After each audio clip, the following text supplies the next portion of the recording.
Hello dear student, मैं मनोज शर्मा आपके अपने YouTube channel maths planet institute पर आपका हार्दिक स्वागत करता हूं।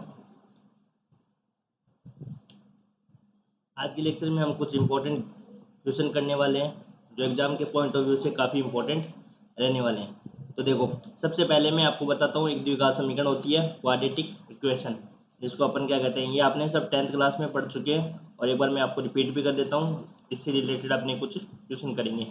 क्वाड्रेटिक इक्वेशन क्या होती है? A x square plus b x plus c equal to zero. इसके रूट यदि अल्फा और बीटा है, इसके रूट क्या हो? अल्फा और बीटा हो, तब जो रूट्स होते हैं उनका सम किसके बराबर होता है? अल्फा प्लस बीटा किसके बराबर होता है? माइनस का बी अपॉन में ए। और बी क्या होता है यहाँ पे? एक्स का गुणांक।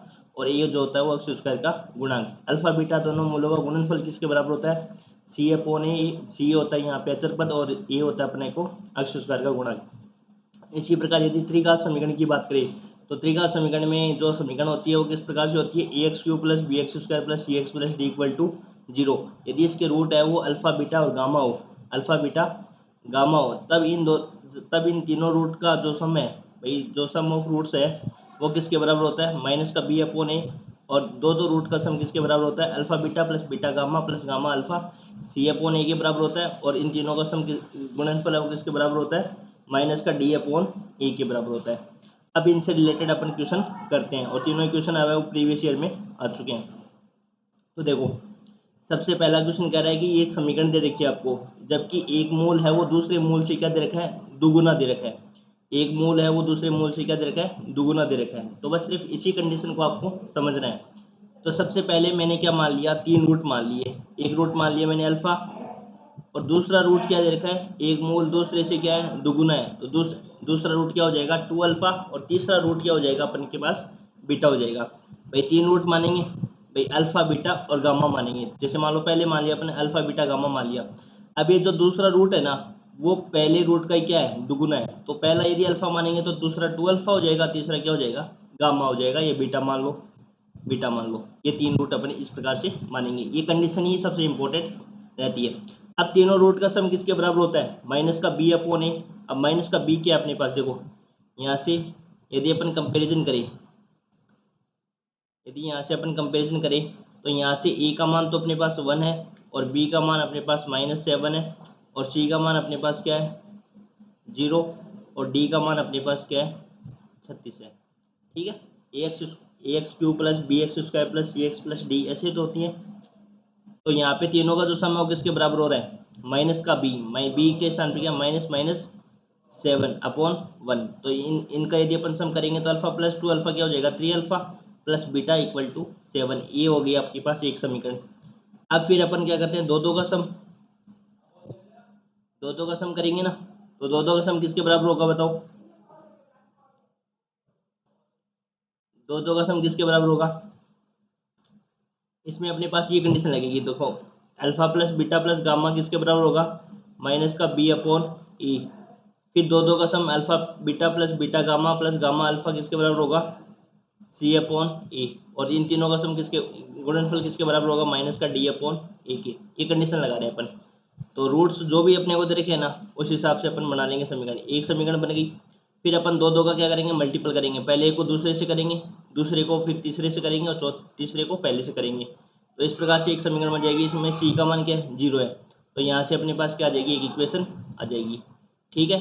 फिर तीनों रूट का सम, तीनों रूट क्या अपने पास? पहला रूट अल्फा, दूसरा टू अल्फा, और तीसरा क्या है? बीटा।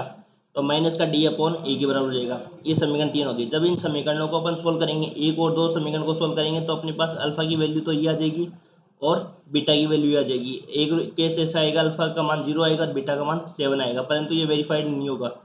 ये अपने पास क्या होगा? ये वेरीफाइड नहीं होगा। वेरीफाइड क्या होगा? सिर्फ एक होगा ये। ठीक है। और इसको ही अपन क्या कर देंगे? यही अपने पास रूट आ जाएंगे। अल्फा का मान 3 आ जाएगा, दूसरा रूट क्या है? 2 अल्फा, तो दूसरा आ जाएगा 6, और तीसरा आ जाएगा माइनस का 2। इस प्रकार से, क्योंकि अपने रूट क्या है? अल्फा है, 2 अल्फा है और बीटा है। तो अल्फा का वैल्यू तो 3 आ गई, और 2 अल्फा है तो ये आ गया 6, और बीटा की वैल्यू क्या है? माइनस का 2। इस प्रकार से बस इसमें क्या है? कंडीशन जो दे रखी है ना, उन्हीं कंडीशंस को क्या करना है? अपने को अप्लाई करना है बस। अब जैसे अगला क्वेश्चन है,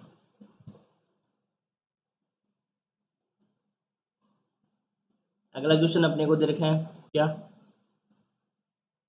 देखो, तीसरा क्वेश्चन जो दे रखा है वो दे रखा है, ये एक समीकरण दे रखी है, इसमें ए के स्थान पर तो क्या है 1 है, बी के स्थान पर क्या है -3 है, और सी के स्थान पर क्या है -16 है, और डी के स्थान पर क्या है अपने पास 40 है, 8 है। अपने को दे रखा है कि दो मूलों का योग कितना है 0 है। मैंने इसके रूट मान लिया अल्फा बीटा और गामा।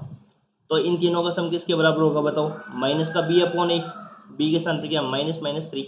तो एक समीकरण तो ये आ जाएगी alpha plus beta plus gamma equal to 3। फिर दो दो का अपन क्या करेंगे सम करेंगे, alpha beta beta gamma gamma alpha, ये किसके बराबर हो जाएगा सी अपॉन ए, और सी किसके मान के बराबर क्या -16, तो ये हो जाएगा अपने पास -16। तो एक समीकरण ये हो जाएगी। फिर तीनों का गुणनफल करेंगे, वो आपके पास क्या आ जाएगा माइनस का डी अपॉन में ए आ जाएगा, तो -48 हो जाएगा। परंतु इसमें केस दे रखा है कि दो मूलों का योग कितना है, सम दे रखा है अपने को 0, दो मूलों का सम कितना दे रखा है, सम दे रखा है। तो इस कंडीशन को अपन क्या करेंगे, अप्लाई करेंगे। जब अपन इसको किस पे अप्लाई करेंगे, फर्स्ट इक्वेशन पर अप्लाई करेंगे, तो यहाँ से गामा की वैल्यू कितनी आ जाएगी 3 आ जाएगी, और गामा की इक्वल टू 3 आने पर इसको अपन कहाँ रखेंगे, समीकरण 2 और 3 में रखेंगे ना जैसे ही, तो अल्फा और बीटा की वैल्यू भी अपने को मिल जाएगी, और फिर यहाँ से अल्फा बीटा गामा की वैल्यू मिल जाने पर अपने पास क्या आ जाएंगे, रूट्स आ जाएंगे। ठीक है, ये क्वेश्चन भी काफ़ी इंपॉर्टेंट है, इनको देख लेना।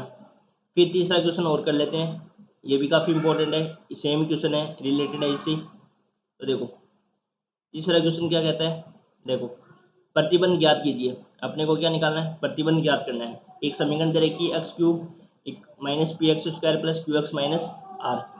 तो इसमें ए के स्थान पर क्या है अपने पास 1 है, बी के स्थान पर क्या है माइनस का p है, सी के स्थान पर अपने पास q है, और डी के स्थान पर अपने पास क्या दे रखा है माइनस का r दे रखा है। अब ये कह रहा है कि दो मूल है ना वो समान तो है, परंतु विपरीत में क्या है, विपरीत चिन्ह क्या है। यदि मान लो मैं इसके रूट मानता हूँ अल्फा बीटा गामा मानता हूँ, अब दो मूल है, ये दोनों मूल है वो समान तो है, ये दोनों मूल क्या है समान तो है, परंतु साइन क्या है विपरीत है। इसका मतलब क्या होगा, इनके बीच में क्या रिलेशन है, दोनों बराबर है, परंतु ये यदि ये पॉजिटिव है तो ये आपके क्या हो जाएगा नेगेटिव हो जाएगा। जैसे मान लो ये रूट 2 है ना, तो ये क्या मिलेगा आपको -2 मिलेगा।